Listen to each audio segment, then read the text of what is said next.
Bonjour tout le monde, je m'appelle David Smith. Nous sommes chez nous pour donner le message. Alors il y a une tempête de verglas aujourd'hui, toute la journée. Alors c'est trop dangereux, même notre escalier sont couverts de la glace. Et nous croyons que ce serait trop dangereux pour nous ainsi que pour tout le monde. Alors le message va être d'ici, de chez nous. Le titre de mon message pour aujourd'hui, c'est la boussole de la vie. La boussole de la vie. Et évidemment, nous parlons de la parole de Dieu, de la Bible. Et nous sommes en Proverbes chapitre 3, versets 1 à 12. Proverbes chapitre 3, versets 1 à 12. Et avant que nous commençons, je vais prier que ce soit avec nous. Prions Dieu. Merci Père Céleste pour tout ce que tu nous donnes. Merci pour ta fidélité envers nous. Que tu puisses bénir cette réunion, bénir notre temps ensemble, bénir les gens qui écoutent maintenant live ou quand ils vont regarder cet enregistrement de vidéo, et que ça serait une bénédiction à tout le monde et que je puisse, pardonne-moi de mes péchés, remplis-moi de ton Saint-Esprit, que je puisse me donner la puissance à prêcher comme il faut pour que la puissance de ta parole et le message soit efficace pour pénétrer dans les cœurs et les esprits de tout le monde. Et s'il y a quelqu'un qui écoute ce message qui n'est pas 100% certain de réussir aujourd'hui, que tu puisses leur convaincre de leur péché, de leur besoin d'un sauveur, Jésus-Christ, qu'ils puissent mettre leur confiance en Jésus-Christ comme le sauveur personnel dès aujourd'hui, et qu'ils puissent être sauvés et avoir la vie éternelle et aller au ciel. Nous prions toutes ces choses au nom de Jésus. Amen. La boussole de la vie, on parle de la Bible, la parole de Dieu. La Bible nous indiquera toujours la bonne direction, comme une boussole. Avez-vous déjà vu une boussole? Alors, j'ai quelques exemples ici. J'en ai un comme ça. Puis, mais vous allez voir qu'il y a 8 directions. Il y a 8 directions. Bien sûr, il y a du nord, et nous avons du nord-est, est, sud, sud-est, sud-est, sud, sud-ouest, ouest et nord-ouest. Même s'il y a 8 directions, si le cadre puisse tourner, mais l'aiguille va pointer toujours vers le nord magnétique. Le nord magnétique. Puis, la boussole pointe toujours vers le nord. La Bible est notre boussole. La Bible est notre boussole. Alors, la Bible est notre boussole de la vie et elle pointe toujours vers une seule direction, vers le haut. Vers le haut, vers Dieu. N'est-ce pas? Alors, Proverbe chapitre 3, versets 2 et 3. Proverbe chapitre 3, versets 2 et 3. La Bible nous dit, « Mon fils, n'oublie point mon enseignement, et que ton cœur garde mes commandements, car ils t'apporteront de longs jours et des années de la vie et de la prospérité. Que la miséricorde et la vérité ne t'abandonnent point. Lis-les à ton cou, écris-les sur la table de ton cœur, et tu obtiendras la grâce et une grande sagesse aux yeux de Dieu et aux hommes. » Versets 5 et 6, « Confie-toi en l'Éternel de tout ton cœur, et ne t'appuie point sur ta prudence. Considère-le dans toutes tes voies, et il dirigera tes sentiers. Ne sois point sage à tes propres yeux. Crains l'Éternel, et ne détourne-toi du mal. Et détourne-toi du mal. Ce sera la santé pour tes muscles et un rafraîchissement pour tes os. Honore l'Éternel de ton bien et des prémices de tout ton revenu. Et tes greniers seront remplis d'abondance et tes cuves regorgeront de mou. Mon fils, ne rejette point la correction de l'Éternel et ne perds pas courage de ce qu'il te reprend, car l'Éternel châtie celui qu'il aime, comme un père l'enfant qu'il chérit. Mon premier point, c'est la Bible nous indique ou nous oriente toujours vers la moralité. La Bible nous oriente, nous pointe toujours vers la moralité, ou nous oriente comme une boussole, toujours vers la moralité. Puis versets 1 et 2. Et alors, une boussole vous guide dans une bonne direction. Vous ne la mettez pas dans votre poche. La Bible est notre guide moral pour la vie. Ce proverbe commence par un avertissement, verset 1. « Mon fils, n'oublie point mon enseignement et que ton cœur garde mes commandements. » Alors, cet avertissement unit la tête et le cœur. Il ne suffit pas d'avoir la parole de Dieu dans notre tête. Nous devons ressembler au psalmiste qui disait en psaume 119, verset 11, « Je serrai ta parole dans mon cœur afin de ne pas pécher contre toi. » Il n'était pas facile pour un juif dans l'Ancien Testament d'oublier la parole de Dieu, les Écritures. La loi obligeait à écrire des textes bibliques sur les montants de sa maison, de la porte.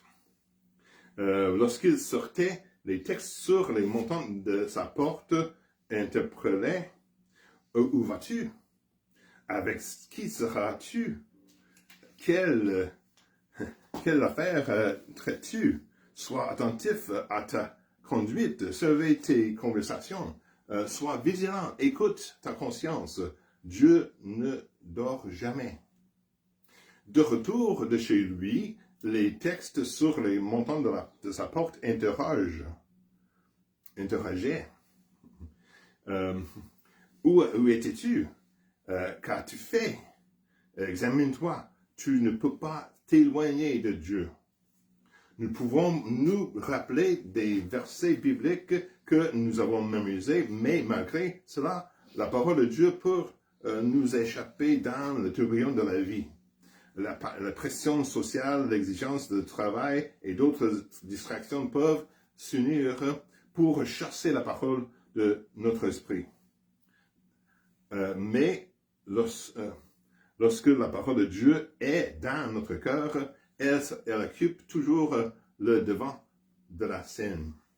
Mon point numéro 2, c'est la Bible nous oriente toujours vers la bonté. Verset 3 nous dit que la miséricorde et la vérité ne t'abandonnent point, lis-les à ton cou, écris-les sur la table de ton cœur.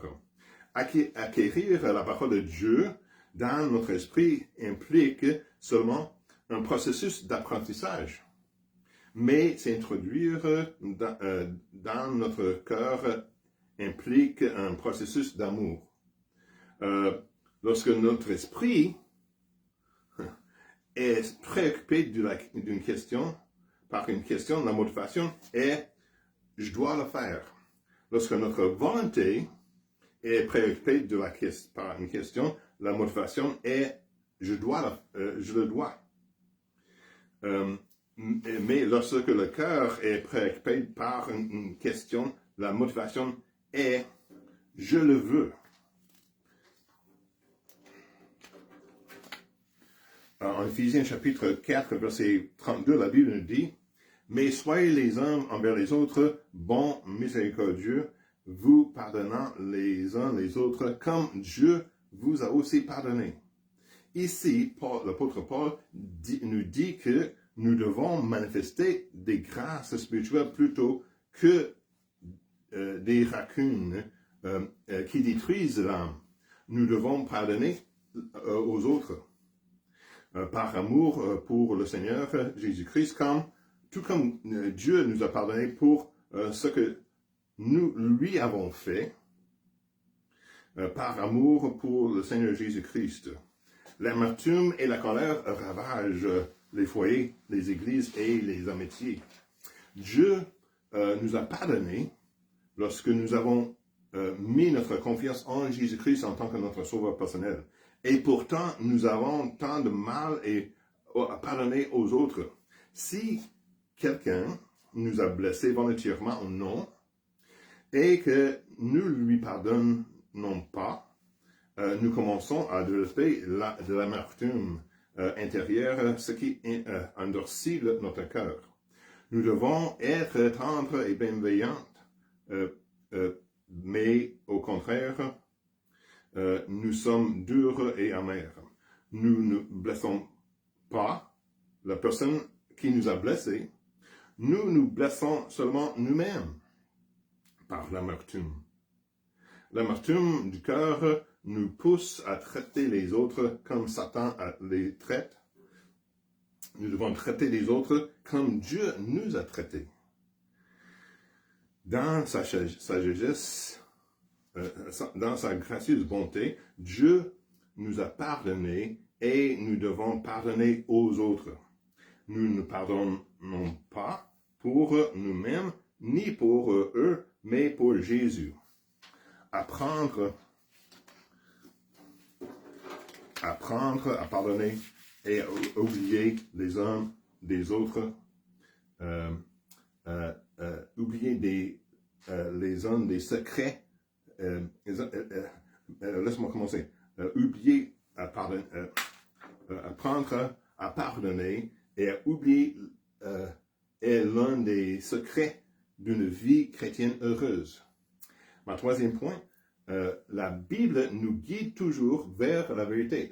La Bible nous guide toujours vers la vérité. Verset 4, la Bible dit dans Proverbe chapitre 12, verset 4, « Et tu obtiendras la grâce et une grande sagesse aux yeux de Dieu et aux hommes. » Jean chapitre 18, versets 37 et 38, la Bible nous dit, il s'agit de Jésus devant Pilate. Alors Pilate lui dit, tu es donc roi? Jésus répondit, tu le dis, je suis roi, je suis né pour cela, et je suis venu dans le monde pour témoigner, pour rendre témoignage à la vérité. Quiconque est de la vérité, écoute ma voix. Écoute, Pilate lui dit, qu'est-ce que la vérité? Et quand il eut dit cela, il sortit de nouveau vers les Juifs et leur dit, je ne trouve aucun mal, aucun crime en lui. La question que Pilate a posée était, qu'est-ce que la vérité? Qu'est-ce que la vérité? Les gens, c'était une question de Pilate. Peut-être il a posé cela comme par hasard. Des votes de Pilate, car il n'attendait pas de réponse. Les religions et les philosophies du monde débattent de cette question, qu'est-ce que la vérité, depuis des siècles. Aujourd'hui, on nous dit que, la société nous dit que la vérité est relative. Ça veut dire que c'est relative selon la situation, selon chacun. Mais Jésus se tenait devant Pilate pour apporter la réponse à cette question. Et Jésus était la vérité. Jean 14, 6, Jésus dit, je suis le chemin, la vérité et la vie. Nul ne vient au Père que par moi.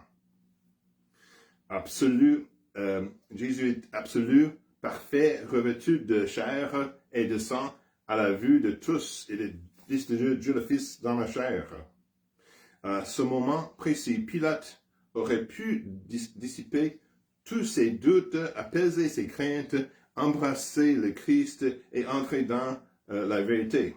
Jean chapitre 8, verset 32 nous dit, « Et vous connaîtrez la vérité vous affranchira. » Avec une pointe de cynisme, Pilate a ignoré ce moment magique et ne se reproduisit plus à notre connaissance et il a rejeté simplement la déclaration du Seigneur Jésus. Voici une illustration.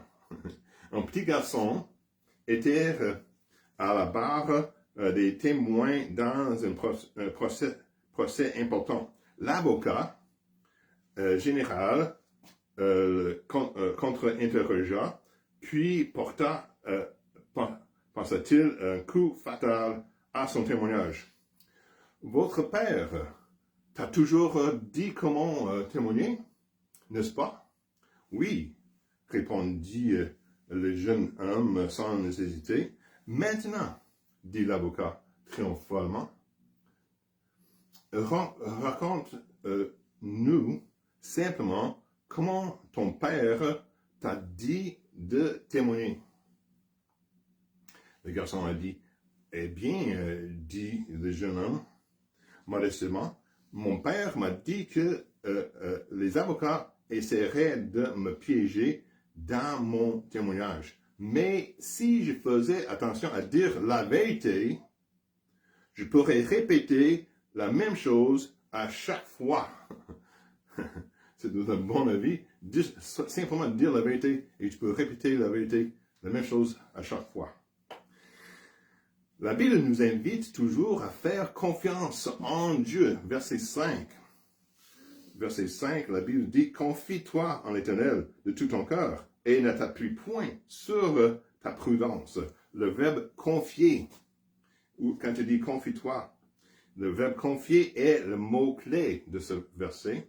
Dieu est totalement fiable, son caractère le rend incapable de mentir, sa sagesse est si grande et si qu'il ne peut jamais se tromper. Sa sagesse est si grande qu'il ne peut jamais se tromper. On peut lui faire confiance. Son amour est sans limite. Il ne peut jamais être cruel. Il ne nous laissera jamais tomber, ni nous abandonner. Nous pouvons lui faire confiance. Nous devons lui faire confiance. Nous devons lui faire confiance de tout notre cœur. Il attend que nous lui faisons confiance, même dans les moments les plus sombres, et il attend de notre confiance qu'elle grandisse. Le mot traduit par confier signifie rester impuissant face contre terre. Il représente un serviteur attendant l'ordre de son maître, prêt à obéir, ou un soldat vaincu se soumettant au général vainqueur. Le danger, bien sûr, est de nous appuyer sur notre propre intelligence et de passer ainsi à côté de la volonté de Dieu. Cet avertissement ne suggère pas que les enfants de Dieu, les gens qui ont mis leur confiance en Jésus comme leur sauveur personnel, que les enfants de Dieu éteignent leur cerveau et ignorent leurs intelligences et leur bon sens. Cela nous met simplement en garde contre le fait de dépendre de notre propre sagesse et de l'expérience des autres. Abraham a fait cela lorsqu'il est allé en Égypte. Il s'est dépendait de sa propre intelligence quand il est allé en Égypte, en Genèse chapitre 12, versets 10 à 20, quand il a dit à son épouse Sarah que, parce qu'elle était belle, dis aux autres que tu es ma sœur au lieu de mon épouse, sinon ils vont me tuer. Alors, mais ça causait des difficultés après cela, en Genèse chapitre 12, versets 10 à 20. Puis Josué a fait cela. Il a dépendu sur sa propre intelligence lorsqu'il a attaqué la petite ville de Haï, en Josué chapitre 7. Lorsque nous devenons sages, la Bible dit, sages à nos propres yeux, nous nous dirigeons vers des ennuis. La Bible nous dit en Proverbe 3, 7 que nous devenons sages à nos propres yeux. Mon point numéro 5. La Bible nous invite toujours à rechercher sa volonté. Verset 6.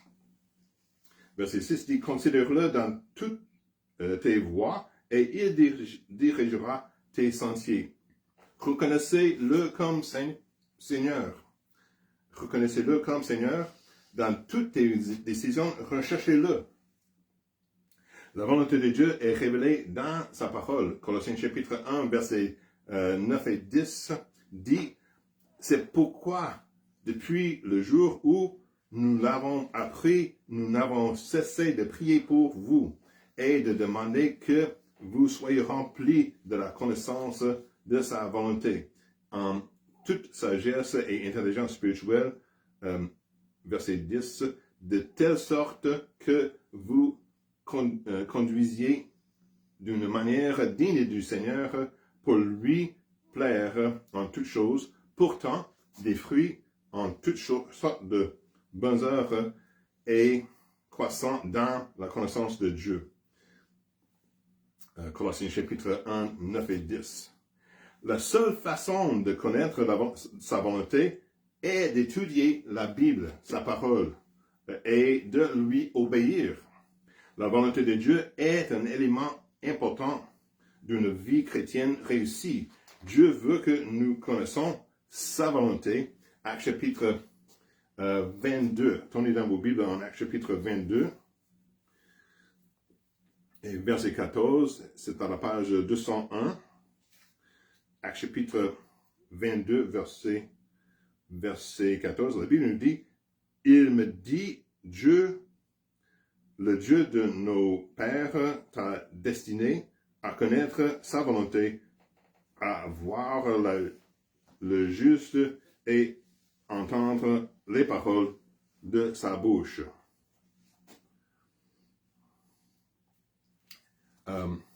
Et que nous le comprenions. Éphésiens chapitre 5 et verset 17, Éphésiens 5 et verset 17 à la page 267, la Bible dit, c'est pourquoi ne soyez pas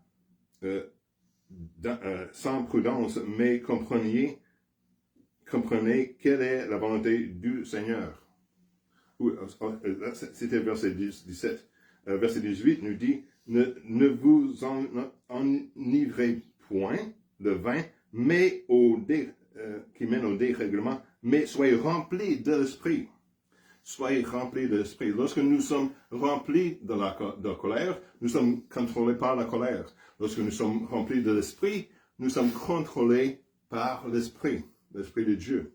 L'apôtre Paul nous dit dans Colossiens chapitre 1, 9 que nous devons être contrôlés par la pleine connaissance de la volonté de Dieu.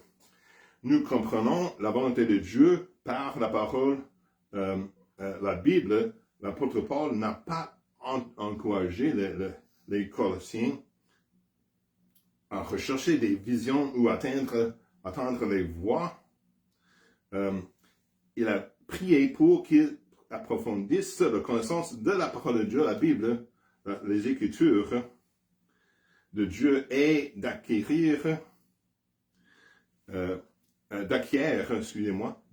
ainsi une plus grande sagesse et meilleure compréhension de sa volonté. Dans la vie chrétienne, la connaissance et l'obéissance vont de pair. Il n'y a pas de séparation entre l'apprentissage et la vie. La véritable sagesse spirituelle doit influencer la vie quotidienne. D'abord, la sagesse, puis la marche, enfin le travail.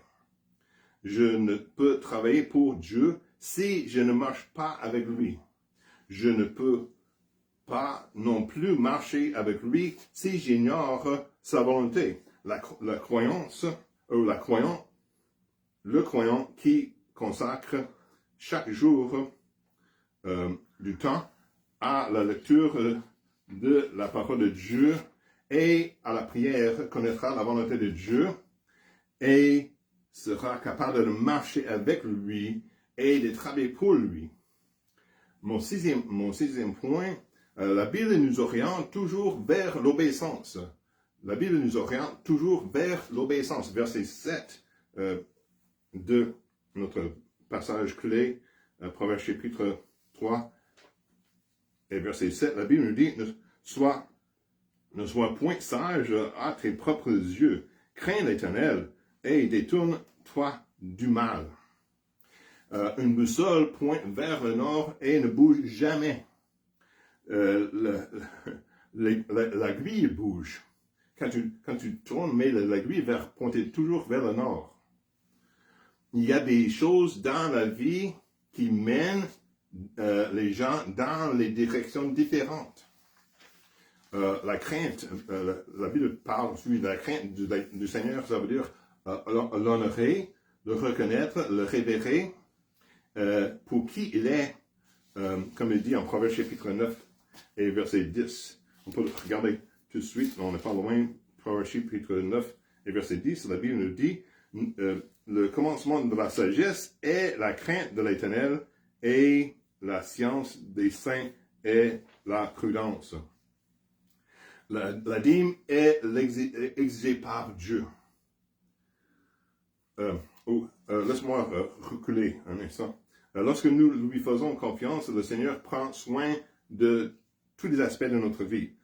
Ensuite, maintenant, dans versets 9 et 10, point numéro 7, la Bible nous oriente toujours vers la sagesse financière. Versets 9 et 10 dans notre passage. Et honore l'Éternel de ton bien et des prémices de ton revenu. Et tes greniers seront remplis d'abondance et tes cuves regorgeront de mou. Alors, la dîme est l'exigence.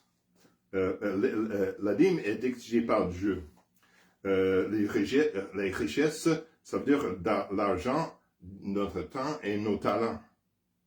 Honneur avant tout, la dîme est récompensée par Dieu.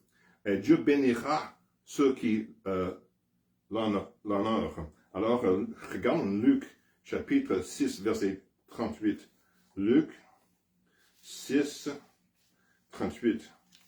C'est à la page 90. Luc 6, 38. La Bible nous dit, « Donnez et on vous donnera. On vous donnera dans votre sein une bonne mesure, pressée, secouée et qui débordera. Car on vous mesurera de la mesure dont vous vous servez envers les autres. » Vous ne savez pas si ce verset est vrai tant que vous ne donnez pas. Si nous ne donnons pas fidèlement au Seigneur, nous ne lui faisons pas vraiment confiance. Bien sûr, nos dîmes et nos offrandes ne sont pas le paiement de ces bénédictions. Nos dîmes et nos offrandes sont plutôt la preuve de notre foi et de notre obéissance. Les dîmes et nos offrandes sont d'abord plutôt la preuve de notre foi et notre obéissance. Ensuite, ma dernière point numéro 8, versets 11 et 12. La Bible nous oriente toujours vers la discipline. La Bible nous oriente toujours vers la discipline. Versets 11 et 12, je vais reculer dans notre passage clé. Proverbe chapitre 3, versets 11 et 12. « Mon fils, ne rejette point la correction de l'Éternel, ne perds pas courage de ce qu'il te reprend, car l'Éternel châtie celui qu'il aime, comme un père l'enfant qu'il chérit. » La Bible nous exhorte à accepter la discipline de Dieu. C'est par l'amour du Père. Regardons Apocalypse chapitre 3, verset 19. Apocalypse chapitre 3 et verset 19, c'est à la page 350. Apocalypse chapitre 3, verset 19. La Bible dit, « Je reprends et je châtie tout ce que j'aime, et donc du zèle, et te repens. Lorsque nous sommes disciplinés ou châtiés, nous sommes façonnés, etc. Comme l'or dans le feu, les impurités sont éliminées. La correction fait partie du plan de Dieu pour nous aider à mûrir, à grandir dans la piété. Hébreux chapitre 12, verset 1 à 11. Je vais vous laisser lire ça vous-même. Mais Hébreux chapitre 11, chapitre 2, 12, verset 1 à 12. Je vais lire verset 10 dans un instant. Hébreux chapitre 12, verset 1 à 11. Dieu nous châtie non comme un juge punit un criminel, mais comme un parent discipline son enfant. Il agit avec amour et son but est que nous participions à sa sainteté. Verset Hébreux chapitre 12 et verset 10, la Bible nous dit, car nos pères nous châtient pour peu de jours, comme ils le trouvent bon, mais Dieu nous châtie pour notre avantage, afin que nous participions à sa sainteté. Afin que nous participions à sa sainteté. Parfois, Dieu châtie parce que nous sommes rebellés et que nous devons nous repentir. D'autres fois, Dieu châtie pour nous empêcher de pécher et nous préparer à sa bénédiction spéciale. Peu importe à quel point l'expérience nous blesse, elle ne nous fera jamais le mal, car Dieu châtie toujours avec amour, comme dit en Deutéronome chapitre 8, verset 25. Deutéronome chapitre 8 et verset 25. Verset 2 à 5. Deutéronome chapitre 8, verset 2 à 5. C'est à la page 248 dans l'Ancien Testament. Deutéronome chapitre 8, verset 2 à 5. La Bible nous dit, souviens-toi de tout le chemin par lequel l'Éternel, ton Dieu, t'a fait marcher pendant ces 40 ans dans le désert, afin de t'humilier et de t'éprouver pour connaître ce qui était dans ton cœur et savoir si tu garderais ses commandements ou non.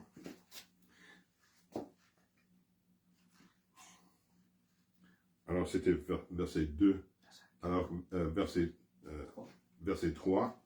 Il t'a donc humilié et t'a laissé avoir faim, mais il t'a fait manger la manne que tu ne connaissais pas et que n'avaient pas connu tes pères, afin de te faire connaître que l'homme ne vivra pas de pain seulement, mais que l'homme vivra de tout ce qui sort de la bouche de l'Éternel.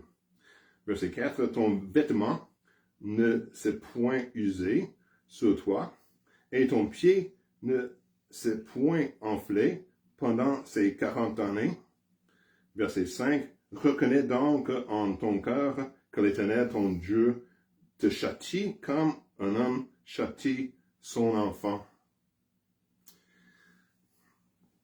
Pour terminer, cessez de vivre dans un monde imaginaire en violation de la parole de Dieu. Cessez de vivre dans un monde imaginaire en violation de la parole de Dieu. Regardez la boussole et suivez-la, la boussole de Dieu, la parole de Dieu.